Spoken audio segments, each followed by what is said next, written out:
మంచిది.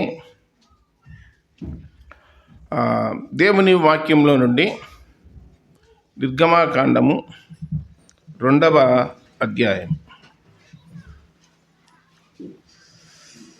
నిర్గమాకాండము 2వ అధ్యాయం 15వ వచనం నుండి చదువుతున్నా. ఫరో ఆ సంగతి విని మోషేను సంపజూచిన గాని మోషే ఫరో ఎదుటి నుండి పారిపోయి మిద్యాను దేశంలో నిలిచిపోయి ఒక బావి యొద్ద కూర్చుండాను. మిద్యాను యాజకునికి 7 కుమార్తెలు ఉండిరి. వారు వచ్చి తమ తండ్రి మందకు పెట్టుటకు నీళ్లు చేది తొట్లను నింపుచుండగా మందకాపరులు వచ్చి వారిని తోలివేసిరి. అప్పుడు మోషే లేచి వారికి సహాయం చేసి మందకు నీళ్లు పెట్టాను. వారు తమ తండ్రి అయిన రఘుయుల నొద్దకు వచ్చినప్పుడు అతడు, నేడు మీరింత త్వరగా ఎట్లు వచ్చితిరి అనేను. అందుకు వారు, ఐగుప్తీయుడు ఒకడు మంద కాపరుల చేతిలో నుండి మమ్మల్ని తప్పించి ఒడిగా నీళ్లు చేది మన మందకు పెట్టెననగా అతడు తన కుమార్తెలతో, అతడెక్కడ, ఆ మనుషుని ఎలా విడిచి వచ్చితిరి? భోజనమునకు అతన్ని పిలుచుకొని రండి నేను. మోషే ఆ మనుషునితో నివసించుటకు సమ్మతించాను. అతడు తన కుమార్తె అయిన సిపోరాను మోషేకి ఇచ్చాను. ఆమె ఒక కుమారుని కనినప్పుడు మోషే, నేను అన్య దేశములో పరదేశిన ఇంటిని అనుకొని వానికి గెర్షోము అని పేరు పెట్టాను. చిన్న మాట ప్రార్థన చేద్దాం. పరలోకపు తండ్రి, మహిమగల దేవ, యేసు ప్రభువా, సర్వాధికారి, సర్వలోకములకు రక్షకుడా, ప్రాణనాథుడా, సజీవుడా, జీవమగల దేవ, మీ పాదములకు వేలాది స్తోత్రాలు, స్తుతులు, నమస్కారములు, కృతజ్ఞతాస్తుతులు చెల్లిస్తున్నాం. మమ్మల్ని అందరినీ ప్రేమించి సజీవులుగా ఉంచి సజీవుడైన మిమ్మలను ఆత్మతో సత్యముతో ఆరాధించే భాగ్యము పలుకురు స్థానిక సంఘములో ఇచ్చినందుకు స్తోత్రాలు చెల్లిస్తున్నాం. కొద్ది నిమిషాలు సమయం ఉంటుండగా సజీవమైన మీ మాటలు వినాలని ఆశతున్నాము. మాకందరికీ వినే చెవి, గ్రహించే మనసు దయచేయండి. విశ్వాసం ముందు స్థిరపరచండి, బలపరచండి. మిమ్మల్ని హత్తుకొని ముందుకు సాటుకు దయచూపమని ప్రార్థన చేస్తున్నాం. వాక్యం ద్వారా దర్శించి మీ పరిశుద్ధాత్మ సన్నిధి తోడుగా ఉంచి మాతో మాట్లాడి మీరే సమస్త ఘనత, మహిమ, ప్రభావాలు పొందుదరని ప్రియరక్షకుడైన యేసుక్రీస్తు వారి ఘనమైన నామమున ప్రార్థించి దీనులమై వేడుకొనుచున్నాము తండ్రి, ఆమేన్.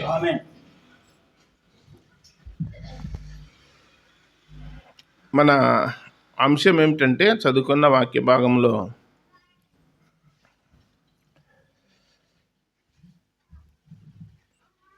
నీళ్లు చేదిపోయిట.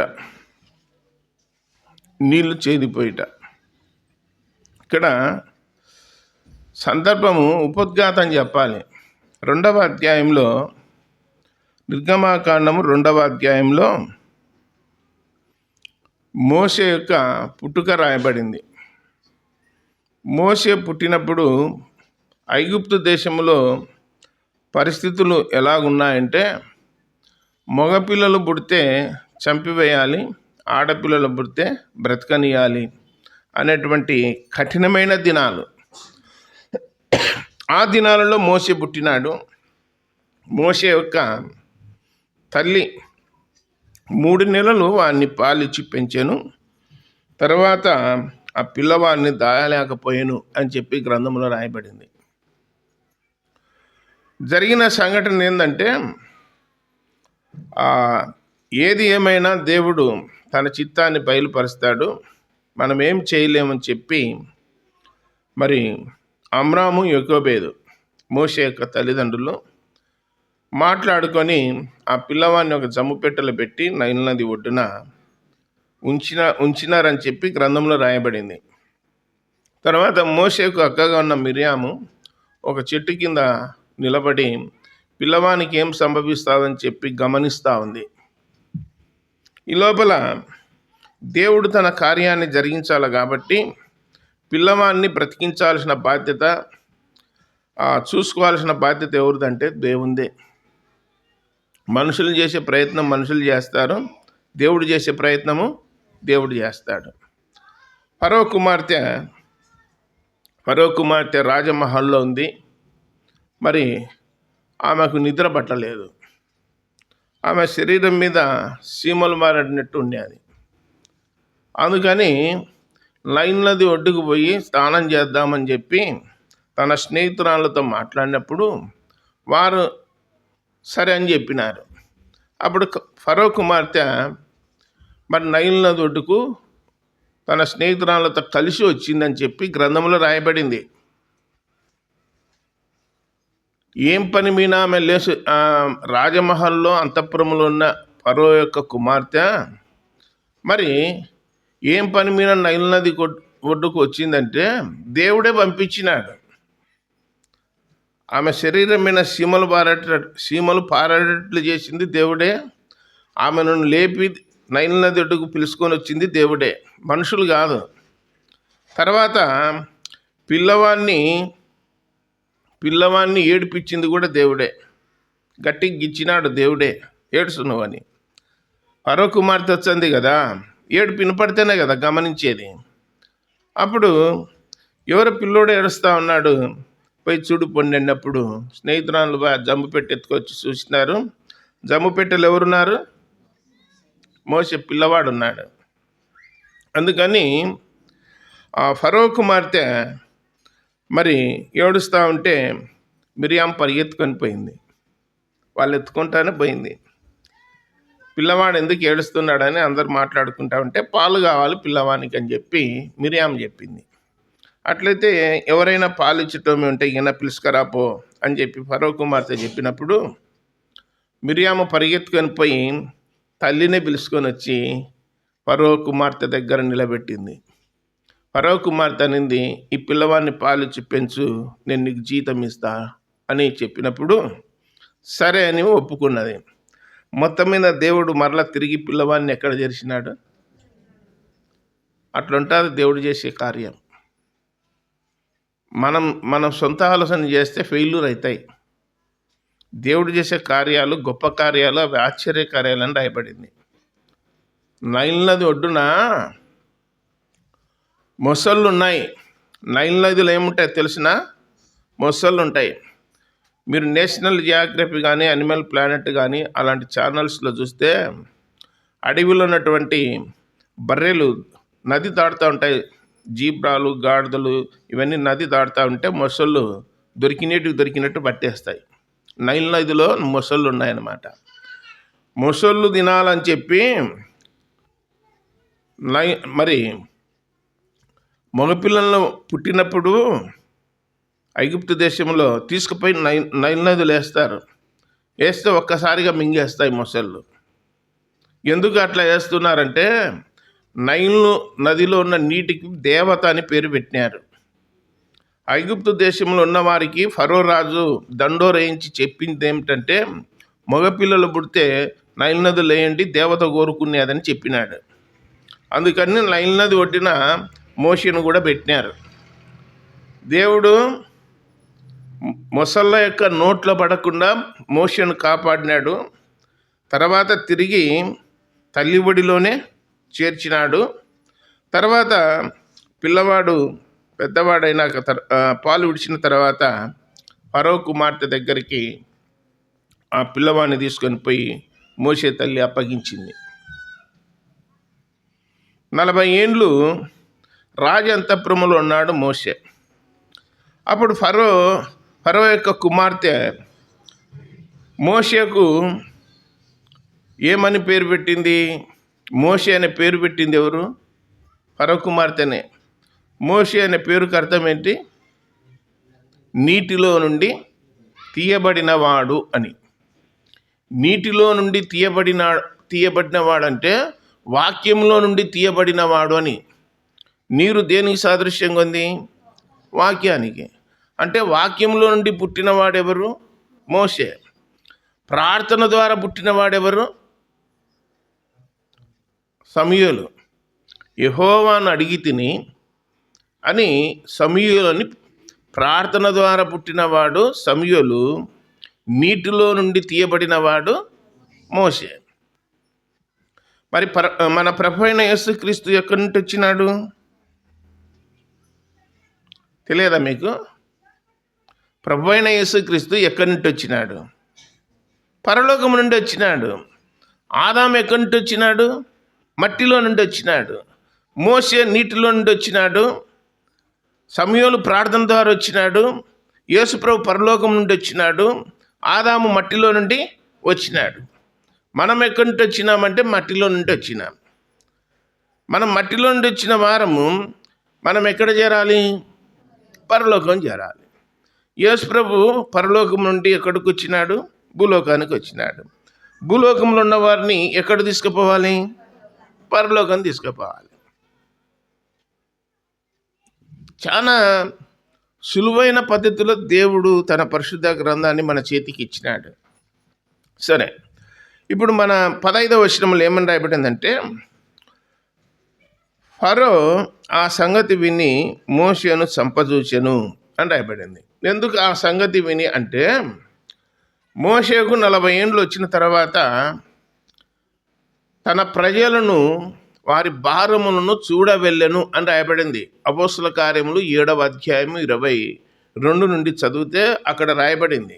ఏమనంటే, మోషే పెద్దవాడైనప్పుడు తన ప్రజల యొక్క బాగోగులు క్షేమ సమాచారం తెలుసుకోవడానికి ఐగుప్తు దేశంలో బయలుదేరినాడు.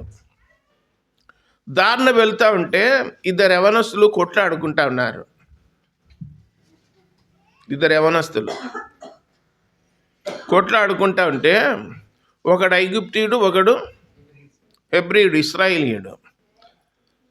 ఆ హెబ్రీని పక్కకు తప్పించి ఐగుప్తీయుని కొట్టి చంపి ఇసుకలో బూడ్చిపెట్టినాడని రాయబడింది.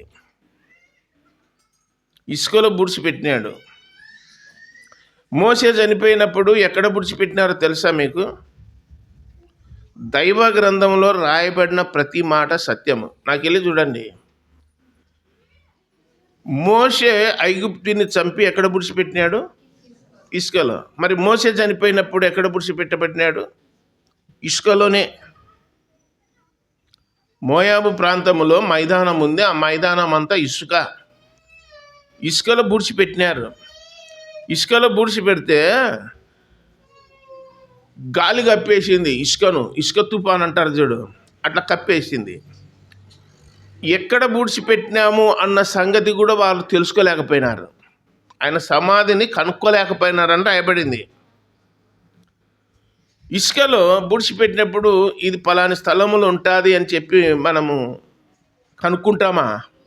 ఎడారిలో, ఇసుక ఎడారిలో వాళ్ళు కనుక్కోలేకపోయినారు. ఆ శరీరము దేవుడు తీసుకుపోయినాడని చెప్పి అపవాది మికాయేలు దూతతో మరి తర్కించినట్లుగా లేఖనాల్లో యూదాపత్రిక 1వ అధ్యాయం 7వ వచనంలో రాయబడింది. కాబట్టి సరే, ఐగుప్తుని కొట్టి చంపినాడు, హెబ్రీయుని కాపాడినాడు. అంటే హెబ్రీయుడు అంటే మనోడు, ఐగుప్తుడు మనోడు కావని. తర్వాత ఇంకా కొంచెం దూరం పోయినాక 2వ రోజు 3వ రోజు ఇద్దరు ఇశ్రాయేలీలే, ఇద్దరు హెబ్రీయులు పోట్లాడుకుంటున్నారు. 2 రోజులు ఉన్నాక అప్పుడు మోషే పోయి, ఎందుకురా మీరు పోట్లాడుకుంటున్నారు? ఇది పద్ధతి కాదు. మీరిద్దరు సహోదరులు, అట్లా కొట్టుకోకూడదు నాయన అన్నాడు. వారిలో ఒకడు ఏమన్నాడంటే, వెంటనే ఎవరా నువ్వు మాకు చెప్తున్నావు? నిన్న వాడిని ఐగుప్తుని ఇసుకలో కొట్టి చంపి బూడ్చిపెట్టినావు, నాకు తెలుదా అన్నాడు. అనేసరికి ఎవరు చూడలేదని నేను అనుకున్నా. వీనికి ఎవరు చెప్పినారు, ఎట్లా తెలిసింది అని చెప్పి భయపడినాడు. మోషే భయపడినాడు. ఈ నోట ఆ నోట పడి మొత్తం మీద ఎవరికి తెలిసింది చెప్పండి? ఫరోకు తెలిసింది. ఫరోకు తెలిసి ఊరుకుంటాడా? ఐగుప్తులకు రాజు ఫరో. ఇశ్రాయేలు ప్రజలు ఎవరు? బానిసలు. ఇశ్రాయేలు ప్రజలు బానిసలు. చూడండి, ఈ 2వ అధ్యాయము 23వ వచనములో, అలాగ అనేక దినములు జరిగిన మీదట ఐగుప్తు రాజు చనిపోయాను. ఇశ్రాయేలులు తాము చేయుచున్న వెట్టి పనుల నిమిత్తము నిట్టూర్పులు విడుచుచు మొరపెట్టుచు ఉండగా తమ వెట్టి పనులను బట్టి వారు పెట్టిన మొర దేవుని యొద్దకు చేరెను. కాగా దేవుడు వారి మూలుగును విని అబ్రహాము, ఇసాకు, యాకోబులతో తాను చేసిన నిబంధన జ్ఞాపకం చేసుకొనెను. దేవుడు ఇశ్రాయేలును చూచెను, దేవుడు వారి యందు లక్ష్యముంచెను అని రాయబడి. వెట్టి పనులు చేసేటోళ్ళు, ఒక మాటలో చెప్పాలంటే మున్సిపాలిటీ ఉద్యోగం చేసేటోళ్ళు, కాలువలు తీసేటోళ్ళు, చెత్త ఎత్తుకపోయేటోళ్ళు, ఆ కాలువలలో ఎత్తుకొని పోయేటోళ్ళు ఇశ్రాయేల్ ప్రజలు ఐగుప్తు దేశంలో వెట్టి పనులు చేసేవాళ్ళని రాయబడింది. ఎవరైనా చనిపోతే భూస్థాపనకు పోతుంటారు, సలకే పికాసి గంప తీసుకొని. వాళ్ళని ఏమంటారు? వాళ్ళను కూడా వెట్టి పనులు చేసేటోళ్ళే అంటారు. పల్లెలలో వెట్టెలు లేరు, గుంత తీయనికి అంటుంటారు. తెలుసు కదా మీకు. కాబట్టి ఇలాంటి వెట్టి పనులు చేసేటువంటి వారు ఇశ్రాయేలు ప్రజలు. వాళ్ళకు విలువ లేదు. ఐగుప్తీయులు అసహించుకుంటారు వీళ్ళని చూస్తే. కానీ దేవుడు అసహించుకున్నాడా? దేవుడు అసహించుకోలేదు. గ్రంథంలో, కొత్త నిబంధన గ్రంథంలో ఆలోచన చేస్తే చెడ్డదాన్ని ఏం చేయాలి? అసహించుకోవాలా, మంచిదానిని హత్తుకోవాలని రాయబడింది.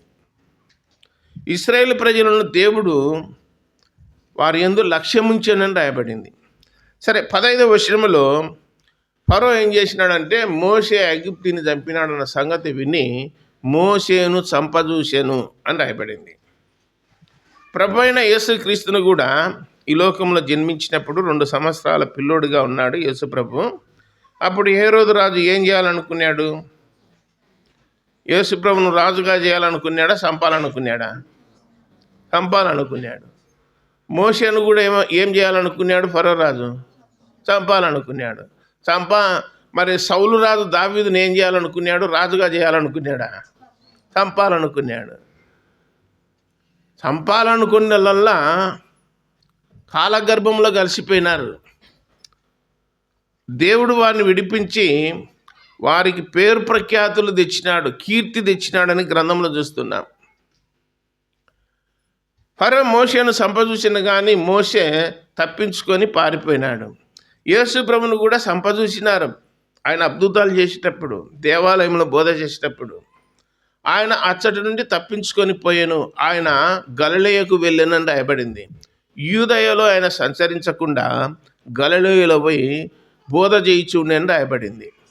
ఎందుకు అలా తప్పించుకొని పోయినా అంటే ఆ సమయం వచ్చేంత వరకు ఆయన తప్పించుకోవాల్సిందే, ఆయనకు తెలుసు. కాబట్టి ఇక్కడ తప్పించుకొని వచ్చి ఒక మిద్యాను దేశానికి వచ్చి ఒక బావి యొద్ద కూర్చున్నాడు. మోషే ఎక్కడ కూర్చున్నాడు? బావి యొద్ద కూర్చున్నాడు. బావి దగ్గర కూర్చుంటే బావి లోపల ఏముంటాయి? ఉండవా నీళ్ళు? ఖచ్చితంగా ఉంటాయి. యోహాను సువార్త 4వ అధ్యాయంలో యేసు ప్రభు కూడా ఒక దినము సమరయ మార్గమున వెళ్ళవలసి వచ్చాను. అక్కడ యాకోబు యోసేపుకు ఒక బావి ఇచ్చినాడు. బాగా పరిష్కారంలో భాగంగా పొలంలో ఒక బావి వచ్చింది. ఎవరికి? యోసేపుకు. ఆ బావి యొద్ద యేసు ప్రభు నడిచి ప్రయాణం చేసి అలసి ఉన్న రీతిగా ఆ బావి యొద్ద కూర్చున్నాడని లేఖనాల్లో రాయబడింది. మోషే బావి యొద్ద కూర్చున్నాడు. యేసు ప్రభు కూడా ఎక్కడ కూర్చున్నాడు? బావి యొద్ద కూర్చున్నాడు. అసలు బావులు దేనికి? బావి అనేది దేనికి? ఇక్కడ గ్రంథంలో ఆదికాండం 26వ అధ్యాయంలో అబ్రహాము దేవుడు తనకిచ్చినటువంటి పొలాలలో, భూములలో బావులు త్రవ్వించినాడు. తన దగ్గర ఉన్నటువంటి జీతగాళ్ళకు చెప్పి బావులు త్రవ్వించినాడు. ఏ బావి త్రవ్వించినా కానీ ఇది మాది అని వచ్చన్నారు ఫిలిస్తీన్లు. ఇది మాది, ఇది మాది, ఇది మాది. అబ్రహాము ఏది త్రవ్వినా కానీ మా వెంటన్నారు. అబ్రహాము దినాల్లో భయం కలిగి ఫిలిస్తీన్లు ఉన్నారు. కానీ ఇస్సాకు వచ్చిన తర్వాత అబ్రహాము త్రవ్విన బావులన్నింటినీ ఏం చేసినారు? ఫిలిస్తీన్లు ఏం చేసినారు? మన్ను పోసి బూడి చేసినారు. ఈ దినాల్లో అదే చేస్తున్నారు. తెలుసా మీకు? బావి అంటే సంఘము అని. సంఘములు ఏముండాలి? బావిలు ఏముండాలి? నీళ్ళు ఉండాలి. సంఘములు ఏముండాలి? వాక్యం ఉండాలి. సంఘములో వాక్యం ఉండాలి. వాక్యం ఏం చేస్తుంది? ప్రజలను వాక్యం ఏం చేస్తుంది? నీ వాక్యమే నన్ను బ్రతికించాను. నీళ్ళు త్రాగితే మనుషులు బ్రతుకుతారా? బతకరా? పంచభూతాలలో నీళ్ళు ఒకటి. తెలుసు కదా. పంచభూతాలు అంటే ఏంటంటి? గాలి, నీరు, ఆకాశము, భూమి, అగ్ని. ఈ 5 ఉంటేనే మానవుడు బ్రతికేది. ఈ 5 ఏది లేకపోయినా ఏమవుతాడు? చస్తాడు. కాబట్టి మోషే బావి వద్ద కూర్చున్నాడు. యేసు ప్రభు కూడా ఎక్కడ కూర్చున్నాడు? బావి వద్ద కూర్చున్నాడు. మరి నీళ్ళలోకి వచ్చింది కుండ తీసుకొని. యేసు ప్రభు నీళ్ళు అడిగినాడు. నీళ్ళు అడిగిన వాళ్ళు బైబిల్లో ఉన్నారు. నేను ఊరికి అట్లా క్లూ చెప్తాంట, మీరు ఆలోచన చేసుకోండి. బైబిల్లో నీళ్ళు అడిగినారు చాలామంది. భోజనం కాదు అడిగినది. మొదట ఏమడిగినారు? నీళ్ళు అడిగినారు. ఆదికాండం 18వ అధ్యాయంలో మమ్రే దగ్గర ఉన్న సింధూర వనంలో అబ్రహాము దగ్గరికి ఎవరు వచ్చినారు? దేవుడు వచ్చినాడు. అది మీరు నమ్మినా నమ్మకపోయినా నేను చెప్తున్నాను, తండ్రి, కుమారుడు, పరిశుద్ధాత్ముడు ముగ్గురు వచ్చినారు అబ్రహాం దగ్గరికి. ఇంకా ఒకళ్ళు వచ్చి ఒకళ్ళు పోకుండా ఉండడం మంచిది కాదు. ముగ్గురం మోదాం పని ముగ్గురు వచ్చినారు మనకు అర్థమయ్యే భాషలో. ఇంకా కాళ్ళు కడుక్కోండి అని చెప్పి నీళ్ళు ఇచ్చి తాగి మంచం మీద కూర్చున్నారు. 1 గంట కల్లా మొత్తం సిద్ధం చేసినారు అని గ్రంథంలో రాయబడింది. అలాగే ఆదికాండం 21వ అధ్యాయంలో అబ్రహాము కుమారుడు, పెద్ద కుమారుడు ఇస్మాయిల్ హాగరుకు పుట్టినవాడు. హాగరు కుమారుని అబ్రహాము నీళ్ళ తిత్తిచ్చి ఆహార పదార్థాలు ఇచ్చి ఇంకెక్కడన్నా పోయి బతుకుపు అని చెప్పి పంపించినాడు. శారమ్మ ఎల్లగొట్టింది. షూరు అనే అరణ్యంలోనికి పోయి హాగరు ఒక పొద కింద పిల్లవాడిని బండబెట్టి అంత వేద దూరం పోయి ఏడుస్తూ ఉంది. ఎందుకు ఏడుస్తూ ఉందంటే తిత్తిలో ఉన్న నీళ్లు అయిపోయినాయి. అరణ్యంలో నీళ్ళు ఎక్కడి నుంచి వచ్చాయి? పిల్లవాడు ఏడు పాపలేదు, నీళ్లు లేవు. ఎక్కడి నుంచి వస్తాయి నీళ్ళు? అరణ్యంలో ఎక్కడి నుంచి వచ్చాయని చెప్పి ఏడుస్తా దేవునికి మొరపెట్టింది.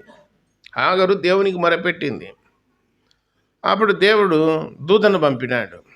హాగరు ఏం చేస్తున్నావు వీడు అరణ్యంలో అంటే, తిత్తిలో నీళ్ళు అయిపోయినాయి, పిల్లవాడు ఏడుస్తూ ఉన్నాడు, వాని చావు కన్నార చూడాల్సి వచ్చింది, ఇది నా పరిస్థితి అని చెప్తే, పిల్లవాడు ఉన్న చోట దేవుడు వాని మొరను విననని రాయబడింది. ఇస్మాయిల్ అబ్రహాము కుమారుడా కాదా? అబ్రహాము కుమారుడే. కాకపోతే ఆయన శరీర సంబంధమైనటువంటి కుమారుడు, వాగ్దానం చేయబడినవాడు కాదు. ఆ కుమారుని కూడా నువ్వు దీవించాలా, ఆశీర్వదించాలా అంటే అబ్రహాము సర్లే వాడిని కూడా దీవించాలి అన్నాడు. అక్కడ ఉంది సంభాషణ. హాగరు ఒరిజినల్ భార్య కాదు, శారా ఒరిజినల్. ఎప్పుడన్నా కొట్లాడేటప్పుడు అంటుంటారు తెలుసా మీకు? ఇద్దరు నీళ్ళు కొట్లాడుకుంటుంటారు చూడు. ఏమి డొంకనొచ్చినానా దారినొచ్చినానా? పబ్లిక్గా పెళ్లి చేసుకోండేది అని ధైర్యంగా మాట్లాడతారు. పబ్లిక్లో పెళ్లి చేసుకునే వాళ్ళు ధైర్యంగా మాట్లాడతారు. భయంగా పిలుచుకొచ్చుకునే వాళ్ళు ధైర్యంగా మాట్లాడతారా? మాట్లాడలేరు.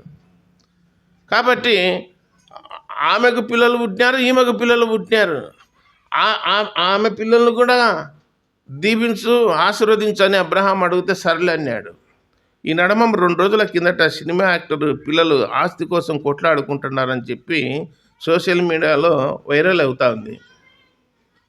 ఆయన అంటా ఉన్నాడు, ఇది నేను సంపాదించుకున్నాను, నా కష్టార్జితము, నేను చిన్నగా ఉన్నప్పుడు అడుక్కొని కూడా తిని బతికినాను మద్రాసులో అన్నాడు. నువ్వు ఎంత సంపాదించుకున్నా చట్టం ఏం చెప్తుందంటే, నువ్వు ఒంటరిగా ఉంటే పెళ్లి చేసుకోకుండా ఎవడేం పట్టించుకోడు, నువ్వేం సంపాదించుకున్నా. ఇద్దరు చేసుకొని పిల్లలు పుట్టినాక నేను పైసా కూడా ఇవ్వనంటే ఎవడు ఒప్పుకోడు. అది వాళ్ళ చట్టం లేండి. కానీ గ్రంథంలో అబ్రహాం అడిగితే దేవుడు ఏమన్నాడు? ఇస్మాయిల్ని కూడా ఆశీర్వదించాలంటే సరేలే అన్నాడు. వాని కూడా గొప్ప జనాంగంగా చేర్చలే, తెచ్చిపెట్టినావు కదా నాకు పెన, ఓపిక లేకుండా సహనం లేకుండా ఏం చేస్తావు, ఉంటారులే అని చెప్పినాడు. వాళ్ళు తెచ్చుకున్న పెన్నే ఈరోజు వరకు ఉంది ఇజ్రాయెల్ దేశంలో, మనకు తెలుసు. సరే, ఇప్పుడు ఫరో చంపుతాడని చెప్తానే మోషే పారిపోయి వచ్చి బావి దగ్గర కూర్చున్నాడు. బావి దగ్గర కూర్చున్నాక బావి దగ్గరకు గొర్రెల మందలు వచ్చినాయి, రకరకాల మందలు వచ్చినాయి నీళ్లకు. ఆ దాంట్లో బకెటదనో బిందెనో తీసుకొని బావిలో ఉన్న నీళ్లు తోడుకొని గొర్రెలకు పోసుకుంటా ఉన్నారు అక్కడ ఉన్న మందల కాపరులు. ఆ గొర్రెలు కొందరు నీళ్లు దాపుకున్న తర్వాత ఏం చేసినారంటే బావి మీద ఒక బండ మూసేసినారు. వీళ్ళు పోయింటే ఆ మిద్యాను యాజకునికి రఘుయులు అనే పేరుంది. ఇంకొక స్థలంలో చూస్తే ఇత్రో అనింది. ఇంకొక పేరు కూడా ఉంది. న్యాయాధిపతులలో ఇంకొక పేరుంది. 3 పేర్లు ఉన్నాయి.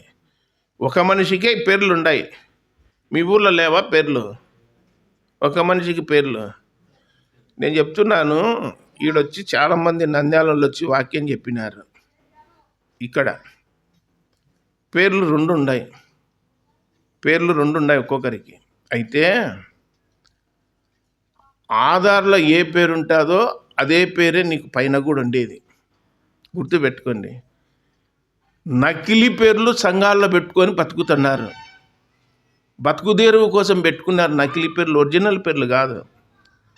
నీ ఒరిజినల్ పేరు తీసుకొచ్చేనే నీకు పాస్బుక్ ఇచ్చేది, బ్యాంకులో అకౌంట్ చేసుకునేది, నీకు ఓటర్ కార్డు ఇచ్చేది, నీకు రేషన్ కార్డు ఇచ్చేది, నీకు పింఛన్ ఇచ్చేది ఒరిజినల్ ఉంటేనే. డూప్లికేట్ పేరు పెట్టుకుంటే ఇస్తారా లోకంలో?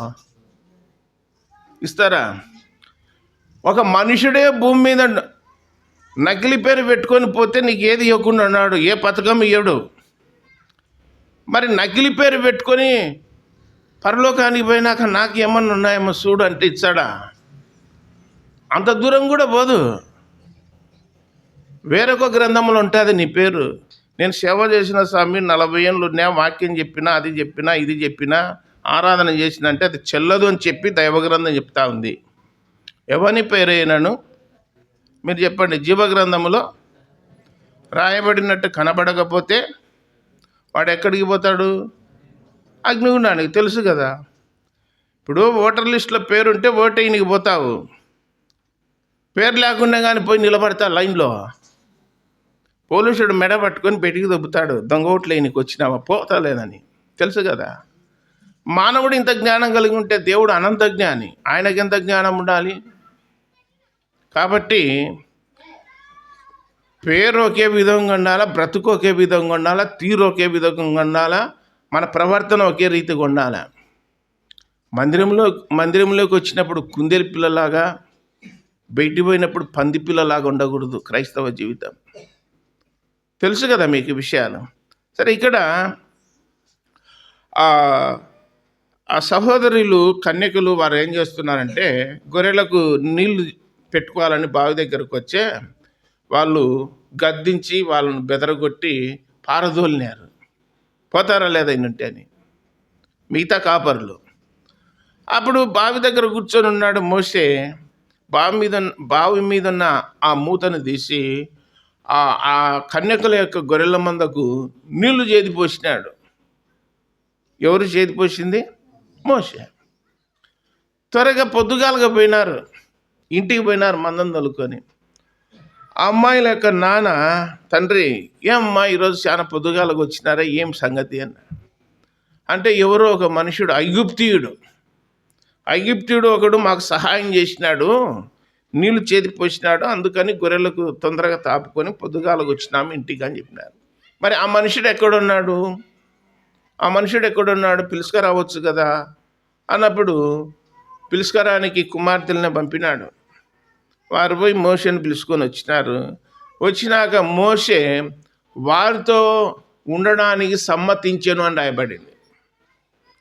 ఒక 5-6 ఏళ్ళు గొర్రెల మందను మేపినాక అక్కడ జరిగిన సంఘటన ఏంటంటే, ఆ మిద్యాను యాజకునికి 7 కుమార్తెలుంటే వాళ్ళ పెద్దదాని పేరు సిపోరా, ఆమెను మోషేకి ఇచ్చి పెళ్లి చేసినాడని గ్రంథంలో రాయబడింది. యాకోబు కూడా ఆదికాండము 28వ అధ్యాయంలో లేదా 29వ అధ్యాయంలో యాకోబు హారాను పోయినాడు. అక్కడ బెతుయేలు కుమార్తె లేదా లాబాను యొక్క కూతురు ఎవరు? రాహేలు. లాబాను కూతురు రాహేలు. లాబానుకు సహోదరి ఎవరు? రిబుకా. లాబాను సహోదరి రిబుకా లాబాను యొక్క కూతురు రాహేలు. ఆమె గొర్రెల మందను తోలుకొని బావి దగ్గరకు వచ్చిందని చెప్పి ఆదికాండం 29వ అధ్యాయం 9వ వచనంలో రాయబడింది. అక్కడ యాకోబు కూడా ఏం చేసినాడంటే గొర్రెలకు నీళ్లు పెట్టినాడని రాయబడింది. గొర్రెలకు ఏం పెట్టినాడు? నీళ్లు పెట్టినాడు. మరి నంద్యాల నుంచి పలుకూరు అవతల ఉన్న దేవనగర్కు పోతా మార్గ మధ్యములో పలుకూరు స్థానిక సంఘములో మీ మధ్యకు వచ్చి నేనేం చేస్తానంటే ఆ రోజు మోషే గొర్రెలకు నీళ్లు పెట్టినట్టు, యాకోబు గొర్రెలకు నీళ్లు పెట్టినట్టు, పలుకూరులో ఉన్న గొర్రెలకు ఇప్పుడు ఏం చేయాలంటే ఈ నీళ్లు పోయాల. ఈ నీళ్లను దేవుడు ఏమన్నా అంటే జీవజలం అన్నాడు. వాక్యాన్ని ఏమన్నాడు? జీవజలం అన్నాడు. ఇదే జీవాహారం అన్నాడు. మీరు పాలు చూసినారు ఎప్పుడన్నా? పాలు పెరుగు పెట్టుకుంటారు, టీ చేసుకుంటారు, పాలు తెలుసు కదా. పాలను చక్కెర వేసి అట్టనే ఒక గంట సేపు మరగబెడితే ఏమవుతుంది? బరగొట్టి ఈనినప్పుడు మొదటి 3 రోజులు పాలు కాంచితే జున్ను అవుతుంది. అది అందరికీ తెలుసు. 3 రోజులే ముర్రుపాలు అంటారు, జున్ను అవుతుంది.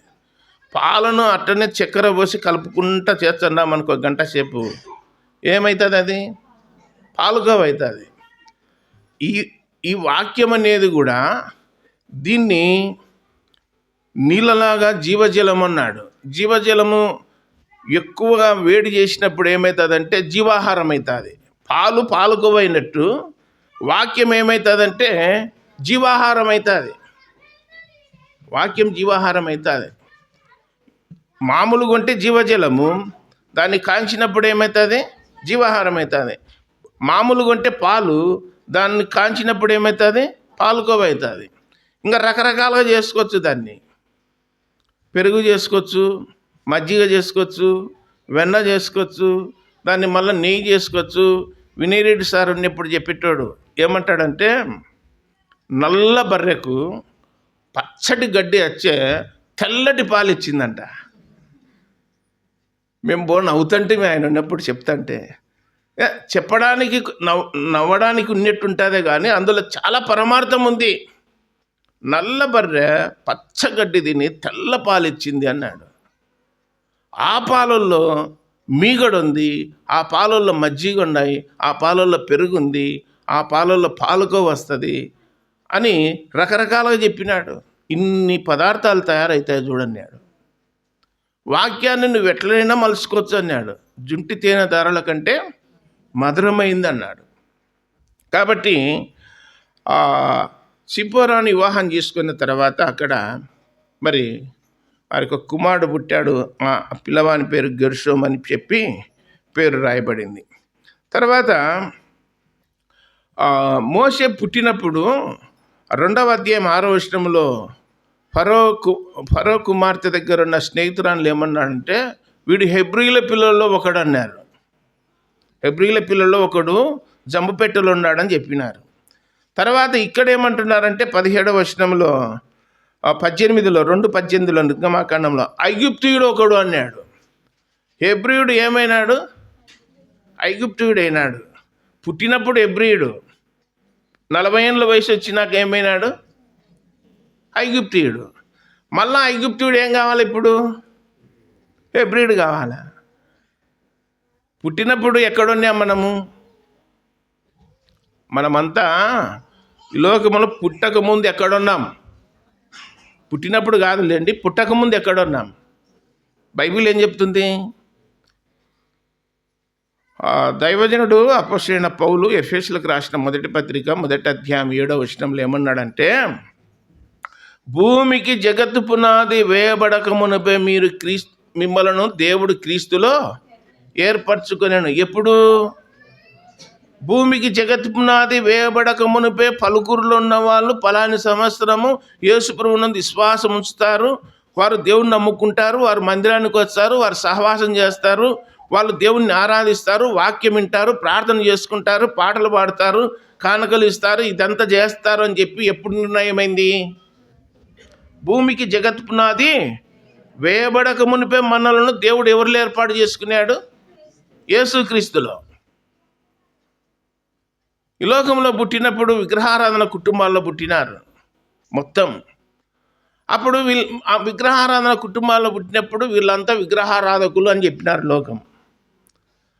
ఆ లోకంలో నుండి వేరే ప్రత్యేకించబడి దేవుణ్ణి నమ్ముకున్న తర్వాత మనల్ని ఏమంటున్నారంటే వీళ్ళు ప్రార్థన పోయేటోళ్ళు, వీళ్ళు క్రైస్తవులు, వీళ్ళు విశ్వాసులు అని రకరకాలుగా అనుకుంటారు. ఇప్పుడు మోషే పుట్టినప్పుడు హెబ్రీయుడే, కానీ ఐగుప్తులో పెరిగినాడు కాబట్టి ఏమన్నారంటే వీడు ఐగుప్తీయుడు అని చెప్తున్నారు. ఒక ఐగుప్తీయుడు మాకు సహాయం చేసినాడని చెప్పినారు. దేవుని పిల్లలు భూమి మీద వండినప్పుడు సహాయం చేసేది ఎవరో తెలుసా? దేవుని పిల్లలకు. బైబిల్లో చాలా లేఖనాల్లో రాయబడింది, సహాయం చేసేది అన్యులే. గుర్తుపెట్టుకోండి, దేవుని పిల్లలకు సహాయం చేసేది అన్యులే. అన్యులనే దేవుడు పెట్టినాడు సహాయం చేయనికి. ఐగుప్తు దేశంలో 430 సంవత్సరాలు వెట్టి పని చేసి, వెట్టి చాకరీ చేసి బానిసలుగా ఉన్నారు ఇశ్రాయేలు ప్రజలు, మొత్తం 20 లక్షలు. వారికి అందరికీ బంగారు వెండి వస్తువులు ఇచ్చి సాగనంపింది ఎవరు? ఐగుప్తీలే. వాళ్ళకు బంగారం వెండి డబ్బులు అన్నీ ఇచ్చి పంపినది ఎవరంటే ఐగుప్తీలే. ఇశ్రాయేలు ప్రజల మీద ఐగుప్తీయులకు కటాక్షము కలగజేసాను దేవుడైన యెహోవా అని రాయబడింది. ఆ కటాక్షం కలగజేయడం ద్వారా ఐగుప్తీయులు ఏం చేసినారంటే ఇన్నేళ్ళు మా ఇంట్లో పని చేసినారు, ఇంకా మమ్మల్ని విడిచిపోతున్నారు కాబట్టి మళ్ళీ మిమ్మల్ని చూస్తామో లేదో మా దగ్గర నుండి తీసుకుపోండి అని చెప్పి బహుమానంగా ఇచ్చినారు. వాళ్ళకు మంచి మనసుతో ఇచ్చినారు, దొంగతనంగా కాదు ఇలా తీసుకొచ్చుకోండి. దేవుడు ఐగుప్తీయులను దోచుకునేటట్లు చేసినాడు ఇశ్రాయేలు ప్రజలని చెప్పి గ్రంథంలో రాయబడింది. దేవుని ప్రజలకు సహాయం చేసేది ఎవరు? అన్యులు. మీరు గుర్తుపెట్టుకోండి, ఒక కుటుంబం ప్రార్థనకు వస్తుంటే ఇంకొక కుటుంబం ప్రార్థనకు వచ్చుంటారు. ప్రార్థనకు వచ్చేటోడికి అసలు సహాయం చేయడు. ఇది నంద్యాలలో 100% నెరవేరుస్తున్నారు. ప్రార్థనకు వచ్చేవానికి ఇంకొకడు వచ్చేవానికి సహాయం చేయడు. ఎందుకు చేయడంటే స్వార్థపరులు. ఈ విధంగా చెప్తే దేవుడు వాక్యములో ఇలా రాయించినాడయ్యా, సహాయం చేయమని చెప్పినాడంటే నువ్వు ప్రార్థన చేస్తున్నావా వాక్యం చెప్తున్నా అని చెప్పి అడ్డు తరిగినాడు మీ ఊరైనే. బైబిల్ ఏం చెప్తుందంటే కోపపడవద్దు, సహనం ఉండాలా, నిబ్బరం ఉండాలా, ఓపిక ఉండాలా, మర్యాదస్తుడై ఉండాలా, అతిథి ప్రియుడై ఉండాలా. 13 ఉన్నాయి క్వాలిఫికేషన్స్. భూతద్దం బట్టి వెతుకుతే ఒకటి లేదు క్వాలిఫికేషన్, ఎవరికి లేదు.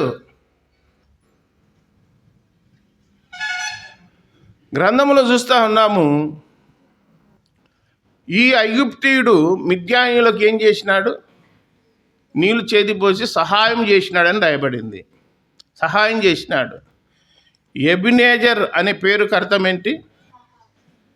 సహాయము, దేవుని సహాయము అని. ఆ పేరును బట్టి దేవ సహాయం అని పెట్టుకున్నారు పేర్లు. ఎబినేజర్ అంటే పైనుండి వచ్చు సహాయం అని చెప్పి మేము చిన్నగున్నప్పుడు పత్రికలు ఇచ్చేటోళ్ళు, యేసుప్రభు పత్రికలు, పైనుండి సహాయం అని. ఇక్కడ సరే, మోషే నీళ్ళు చేదిపోసినాడు, యాకోబు చేదిపోసినాడు. తర్వాత సమరయ గ్రామం దగ్గర యేసుప్రభుకు దాహం అవుతూ ఉంటే నీళ్ళు ఏమని అడిగినప్పుడు, అయా ఈ బావి చాలా లోతైనది, నీ దగ్గర చేదాడు కూడా లేదు, నువ్వు ఎలా తాగుతావు, మీకు మాకు సాంగత్యం లేదు, పొత్తు లేదు అన్నప్పుడు అక్కడ నేను జీవజలం ఇస్తానన్నాడు. నేను ఇచ్చే నీళ్ళు త్రాగువాడు ఎన్నటికి దప్పిక కొనడు అన్నాడు. గ్రంథంలో చూస్తూ ఉన్నాం. మరి అక్కడ ఆమె ఊరిలోనికి పోయి నన్ను గురించి నా జీవితాన్ని గురించి చక్కగా వివరించి చెప్పినవాడు మెస్సయ్య కాడా అని చెప్పినప్పుడు ఊర్లో వాళ్ళనల్లా ఎవరి దగ్గరికి తోడుకొని వచ్చింది? ఊర్లో ఉన్న ప్రజలనల్లా ఎవరి దగ్గరికి తోలుకొని వచ్చింది? ఆమె సమరేశ్వరి యేసుప్రభు దగ్గరికి తోలుకొని వచ్చింది. మనం ఎవరి దగ్గరికి తోలుకపోతాము? ప్రజలను, మీ ఇంట్లో ఉన్న పిల్లలను ఎప్పుడన్నా సెలవులు వచ్చే లేదంటే ఏదైనా పనులు ఉన్నప్పుడు ఎక్కడ తొలగిపోతారు? పొలంలోకి. పిల్లలకు సెలవు ఇచ్చినారనుకో, పనికి పోదన్న కూలి పనికి పోతే కూలని వచ్చాది, పొలానికి దొలకపోతారు. తర్వాత పండగలు దొలకపోతారు. మందిరానికి దొలుకొని వచ్చారా? మందిరానికి దొలకొచ్చే బంగం గారు యేసుప్రభు 12 ఏళ్ల వయసులో ఉన్నప్పుడు తల్లిదండ్రులుగా ఉన్న మరియమ్మ యేసేపులు ఎక్కడ దొలకపోయినారు? యేసుప్రభును యెరూషలేము మందిరానికి దొలుకొని పోయినారు పిల్లలను. అందుకే ఆయన పెద్దయిన ప్రకటన చేస్తూ సండే స్కూల్ పిల్లల్ని ఎక్కడ దొలకపోవాలా? సండే స్కూల్కి పంపండి అంటున్నాడు. కాబట్టి పుట్టినప్పుడు హెబ్రీయుడు, పెరిగినాక ఐగుప్తీయుడు. ఈ ఐగుప్తీయుడు మరలా గొర్రెల మందను కాస్తా ఉన్నాడు. 80 ఏళ్ళ వయసు. ఆ వయసులో దేవుడు వచ్చి మోషేతో మాట్లాడినాడు. ఏం చేస్తున్నావా ఎక్కడ అంటే, గొర్రెలు కాస్తాను. గొర్రెలు కాయడం మానుకో, ఇశ్రాయేలు ప్రజలు ఉన్నారు, వాడిని నువ్వు విడిపియాలా, వాడిని నడిపియాలా, వాడిని తోడుకొని నువ్వు ఎక్కడికి పోవాలంటే కనాను దేశం పోవాలా. తోడుకొని ఎక్కడ పోవాలా? 20 లక్షల జనాన్ని తోడుకొని ఎక్కడ పోవాలా? కనాను దేశం పోవాలా. మరి యేసుప్రభు ఎందుకు వచ్చినాడు? యేసుప్రభు ఎందుకు వచ్చినాడు? భూలోకంలో ఎవరున్నారు? ప్రజలున్నారు. ఈ ప్రజల్ని ఎక్కడ తోలుకొని పోవాలా? పరలోకం తోలుకొని పోవాలి. పరలోకం తోలుకొని పోవాలంటే దారి తెలిసినోడే కదా కావాల్సింది. దారి తెలియనోడు వచ్చి నేను తోలుకపోతారు రారు అంటున్నారు లోకంలో. నీళ్ళు దారి తెలియని వాళ్ళు, మార్గం తెలియని వాళ్ళు, లోకంలో ఉన్నవాళ్ళు, లోకంలో ఉన్న వాళ్ళంతా కూడా దారి తెలియని వాళ్ళు, మార్గం తెలియని వాళ్ళు. ఒకనికి సరైన వాని ఆలోచన సరైనదిగా కనపడుతుంది, తుదకు ఎక్కడికి నడిపిస్తుంది? సామెతలలో రాయబడింది, నాశనానికి లేదా మరణానికి నడిపిస్తుందని రాయబడింది. మరి యేసు ప్రభువును ఎవరైతే కనుక్కుంటారో, యేసు ప్రభువును కనుగొన్న వాళ్ళు దేన్ని కనుగొన్నట్టు? జీవమును. యేసు ప్రభువును కనుక్కుంటే జీవమును కనుగొనువాడని చెప్పి సామెతల గ్రంథం 8వ అధ్యాయం 35, 36, 34 వచనాల్లో రాయబడింది. నన్ను కనుగొనువాడు జీవమును కనుగొనును, నన్ను కనుగొనని వాడు తనకు తానే హాని చేసుకొని రాయబడింది. కాబట్టి పరలోకము నుండి దిగి వచ్చిన వాడు యేసుక్రీస్తు భూలోకములో ఉన్న ప్రజలను పరలోకానికి తోడుకొని పోనీకి వచ్చినాడు. నేనే మార్గము, నేనే సత్యము, నేనే జీవం అని చెప్పినాడు. నా ఎంబడి వచ్చి నేను మిమ్మల్ని పిలుచుకొని పోతానన్నాడు. మనం ఎవరెంబడి పోవాలా?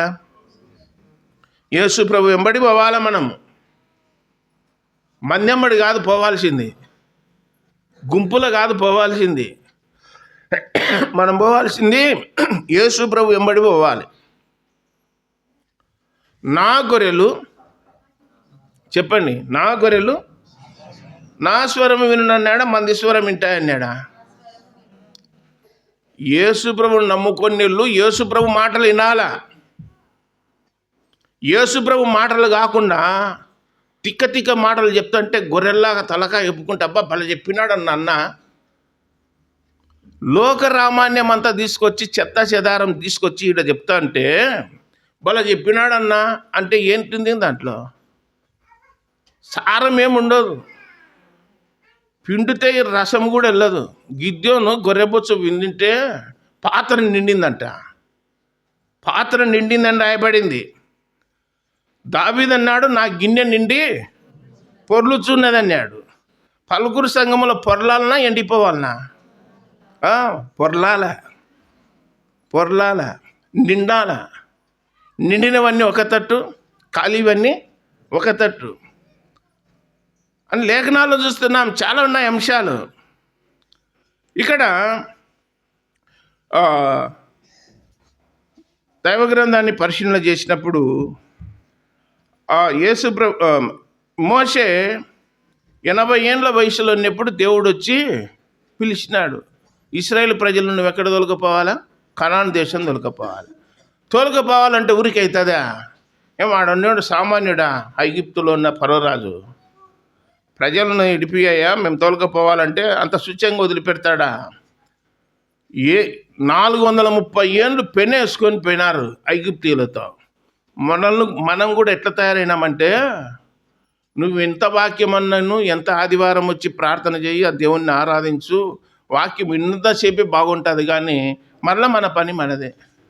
యథా రాజా తజా ప్రజ. మళ్ళీ లోకం మీదనే మన మనసు అంతా పారాడుతుంటుంది. మనసు అంతా లోకం మీదనే. అది సంపాదించుకోవాలి, ఇది సంపాదించుకోవాలా, జనవరి వచ్చింది బంగారు కొనాలా, జనవరి వచ్చింది బట్టలు కొనాలా, ఇంకొక గని కొనాలా, ఇంకొక ట్రాక్టర్ కొనాలా, గని కొనాలా, పొలం కొనాలా, పెండి చేయాలా, ఇల్లు కట్టాలా అని లోకం మీద అభిలాషణ కలిగి ఏది మేము చేస్తున్నాం. కానీ పలుకులు ఉన్న వాళ్ళ దగ్గర అన్ని సమృద్ధిగా ఉన్నాయి. ఇంకా రాను రోడ్డు ఏమవుతుందంటే ఇంకొక 2 అడుగులు పెరుగుతుంది. అది అప్పుడు దిగి రావాలన్నమాట. మెట్లు పెట్టుకొని మందిరంలోకి దిగి వచ్చినా పర్వాలేదన్నా, మాకు ఎన్నేళ్ళు నిట్టని ఉంటాము అనే కాటికి ఉన్నారంగా. అంత బాగుపడుతున్నాయి. మొత్తం చేపల్లో కూడా ఇట్టనే చెప్పినా నేను. చేపల్లో మందిరాలు ఎట్లున్నాయంటే హై క్లాస్గా ఉన్నాయి. పీఓపి వేసుకొని లైటింగ్ సిస్టమ్ పెట్టుకొని నీట్గా పెట్టుకున్నారు. పెద్ద మందిరం అని పేరు పెట్టుకున్నారు. వీటికి కూడా 2-3 సార్లు వచ్చినాడు. వాక్యం చెప్ప ఆయనే ఆటంకం చేసినాడు. కాంపౌండ్ కట్టకుండా ఊర్లో ఉన్న దూడలు, కోళ్ళు, కుక్కలు అన్ని మందిరం కానీ వండుకొని ఉంటాయి. అరవడిగా పెట్టుకున్నారు. ఎన్నిసార్లు చెప్పినా, ఇంతకుముందు చెప్పినాను, మళ్ళా చెప్తున్నాను, మతికొచ్చింది కాబట్టి దైవ గ్రంథాన్ని పరిశీలన చేసినప్పుడు నీళ్ళు అనే దాని గురించి వాక్యం అని చెప్పినాను. చివరిగా ఒక వచనం ఏమిటంటే 9:30 వరకు ఉండొచ్చునా? చెప్పండి, ఒక 10 నిమిషాలు. కొరింథీయులకు రాసిన మొదటి పత్రిక 3వ అధ్యాయంలో 6వ వచనంలో దైవజనుడు పౌలు అన్నాడు, నేను నాటి తిని, మిగతా చెప్పండి, నేను నాటి తిని అపోల్లో నీళ్లు పోసాను అని చెప్పి రాయబడి, వృద్ధి కలగజేయవాడు దేవుడు. సరే, ఈ వాక్యాన్ని అట్లా పెట్టండి. నేను నా గొర్రెలు నా స్వరము వినునని చెప్పిన కదా. ఇంక ఈనండి, ఇప్పుడు నిద్రపోకర్రి.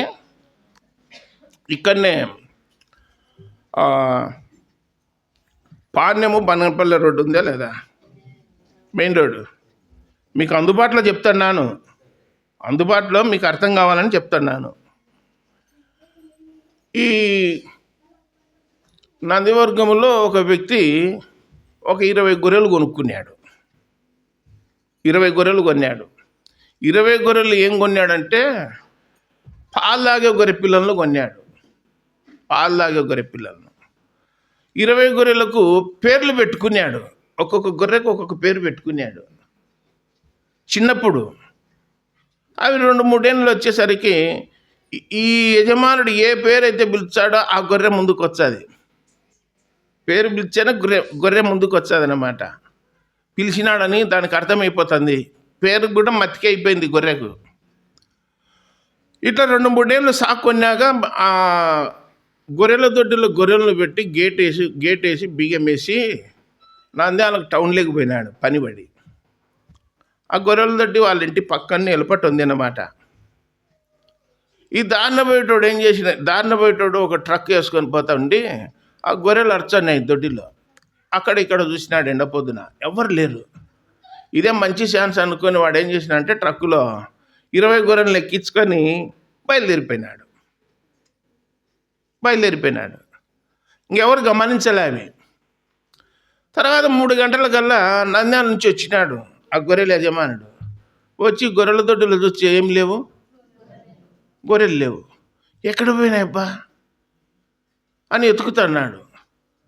ఎతికి ఏం చేసినాడంటే బైక్ ఉంటే బైక్ వేసుకొని పాణ్యం రూట్లో నంద్యాల రూట్కి మళ్ళినాడు. ఆడొకటి డాబా ఉంది. టీ తాగానికి వాళ్ళు ఏం చేసినారంటే గొర్రెల్ని ఎత్తుకపోయిన వాళ్ళు ఆ ట్రక్ పక్కన ఆపి టీ తాగుతున్నారు. గొర్రెల అరుపు వినపడింది ట్రక్కులో ఇతనికి, బైక్ మీద పోయేటానికి. వెంటనే బండి ఆపి గొర్రెల కాటికి పోయినాడు. పోయి ఆడ ట్రాలీ ఎక్కి చూసినాడు, ట్రక్కును ఎక్కి చూసినాడు. చూచి ఆయన గొర్రెలే. వీళ్ళు టీ తాగి వచ్చినారు. ఏదా ట్రక్ ఎక్కి చూస్తున్నావు అంటే అవి నా గొర్రెలు అన్నాడు. బుద్ధి ఉందా లేదా? మేము అనంతపురం నుంచి కొనుక్కొచ్చున్నాం దానిలను, ఏంది ఎట్లా మాట్లాడుతున్నావు అన్నాడు. అనేసరికి వాళ్ళు ఇల్లు టీ తాగడానికి వచ్చిన వాళ్ళ గుంపైనారు. గుంపయ్యేసరికి ఈ యజమానికి తెలుసు కదా గొర్రెలు ఎవరు పోయింది. వెంటనే చెప్పినాడు, దాని వెనక డోర్ తెరసర్రి, నేను పేరు పెట్టి పిలుచానే అవి వచ్చాయి రవ్వ చూడర్రి అంటానే, సరే చూద్దాం ముందు ఆ డోర్ ఎత్తారా ముందు అన్నాడు. అంటే ఒక్కొక్క దానికి పేరు పెట్టి పిలిచినాడు. పేరు పెట్టి పిలిచానే 20 గొర్రెలు వచ్చినాయి. వాళ్ళు ఏం చేసినారు, ఇంకా టీ తాగుతున్నారు కదా, ఇంకా అందరూ జనం అంతా చుట్టుకొని తలా కేటు కొడుతున్నారు. దొంగలని ఎత్తుకపోయిన వాళ్ళను కొడుతున్నారు. బైబిల్లో నా గొర్రెలు నా స్వరం వినును, నేను వాటికి పేరు పెట్టి పిలిచినానన్నాడు. పేరు పెట్టి పిలిచిన అన్నాడు దేవుడు. నేను చెప్తున్నాను, నేనేం చెప్తుంటే, ఉద్యోగం రాలేదని దేవుని సేవకు రాకూడదు, ఫెయిల్ అయినాడని దేవుని సేవకు రాకూడదు, చక్కెర ఫ్యాక్టరీ మూసినారని దేవుని సేవకు రాకూడదు, నూలు మిల్లు ఫ్యాక్టరీ మూసినారని దేవుని సేవకు రాకూడదు. ఇలా వచ్చిన వాళ్ళంతా కూడా తమ ఆదాయం కోసం వచ్చినారు. ఒకరోజు దేవుని దగ్గర లెక్క చెప్పుకుంటారు. ఇక్కడ చెప్పే నేను 10th పాస్ అయినా, ఇంటర్ పాస్ అయినా, డిగ్రీ పాస్ అయినా ఫెయిల్ కాలే. ఉద్యోగం కూడా వచ్చేదే. కానీ దేవుని యొక్క ఉద్దేశం వేరుంది. 1987లో డిసెంబర్ నెలలో విశ్వాసపురం దగ్గర మీటింగ్స్ పెట్టినారు. మీటింగ్స్ పెడితే ఇంటర్మీడియట్ చదువుతున్నాను, 2nd ఇయర్. నా పేరు పెట్టి ఒక సేవకుడు, నిన్ను దేవుడు సేవకు పిలుస్తున్నాడు, నీకు చదువు అయితే ఉంది, నువ్వు ఎన్ని ప్రయత్నాలు చేసినా కుదరదు, నువ్వు దేవుని సేవ చేయాల్సిందే అని చెప్పినాడు. పేరు పెట్టి పిలిచినాడు. ఒకటి, నేనే ఏ షర్ట్ వేసుకున్నానో షర్టు రంగు చెప్పినాడు, నేను ఏ స్థలంలో నిలబడినానో స్థలం కూడా చెప్పినాడు. 3 చెప్పినాడు. పేరు చెప్పినాడు, నేను వేసుకున్న షర్టు రంగు చెప్పినాడు, నేను ఎక్కడ నిలబడి అని చెప్పినాడు. ఆ రాత్రి అంతా నిద్రపోలే నేను. అట్లా దేవుడు తన దైవజనుల ద్వారా పేరు పెట్టి పిలిచింటే వచ్చిన సేవకుని నేను. మనుషులు నువ్వు ఉందురా అన్నంటే వచ్చినోని కాదు. ఇప్పుడున్న వాళ్ళు మనుషులు ఏర్పాటు చేసుకునే వాళ్ళు మనుషులు చెప్పినట్టు వింటున్నారు, దేవుడు చెప్పినట్టు కాదు. నేను ఎక్కడ చెప్పినా కానీ ఇప్పుడు కాదు, మీరు మొదటి నుండి చూసి అంటారు, నేను చెప్పే వాక్యాలు మీరు వింటుంటారు. ఎక్కడ చెప్పినా దేవుడు ఏది చెప్పితే అది చెప్పాల్సిందే, వేరే చెప్పనీకి లేదు అని గ్రంథంలో రాయబడింది. కాబట్టి పలుకూరులో ఉన్న గొర్రెలు ఎవరి స్వరం వినాలా? దొంగోడు కూడా వచ్చి పిలుచున్నారు, రర్రి అంటే పరిగెత్తుకొని పోయేది కాదు దొంగని కాటికి. దొంగోడు ఏం చేస్తాడు? మట్టసంగా జీతగాడు ఏం చేస్తాడు? జీతగాడే వాడు దొంగ అని రాయబడింది. ఈ డిసెంబర్ నెలలో రకరకాల కాపర్లు వచ్చి గ్రౌండ్లో మీటింగ్ పెడతారు. మీటింగ్ పెట్టినప్పుడు ఏం చేయాలా? గొర్రెలు వాక్యం వింటుంటారు కదా, వినేవాళ్ళు ఏం చేయాలంటే వాక్యానికి అనుకూలంగా ఉంటే పర్వాలేదు అంటారు. వాక్యానికి వ్యతిరేకంగా ఉండి సొంత మాటలు చెప్పినారంటే అది సరిలేదని తెలుసుకోవాలి. ఇది వాక్యానుసారంగా ఉంది, ఇది వాక్యానుసారం లేదని ఎట్లా తెలుసుకుంటారు మీరు? బైబిల్ చదివితే. బైబిల్ చదవకపోతే ఏది చెప్పినా నమ్ముతారు. మాకు ఎట్లా తయారైనారంటే, ఎద్దు ఈనిందిరా అంటే తలుగు తెచ్చి ఘాట్మండ కట్టేయపోర్రా అంటే అన్నాడు ఇంకొకైనా. అంటే అంత అమాయకంగా ఉన్నారు ఇప్పుడు. ఎద్దేంది, అది ఈనడమేంది, దూడను తీసుకుపోయి కట్టేయడమేంది అన్న ఆలోచన ఒకనికి కూడా లేదు. 40 ఏళ్ళు అయింది వాక్యం వినబట్టి. ఇట్లా చెప్తా ఉంటే ఏమన్నా అట్లా చెప్పినావంటే ఇంక అట్లనే చెప్పాల్సిందన్నా, కుదరడం లేదు మీకు, ఎట్లా చెప్పినా ఎన్ని విధాలుగా చెప్తున్నా కానీ పని చేయకుండా అని.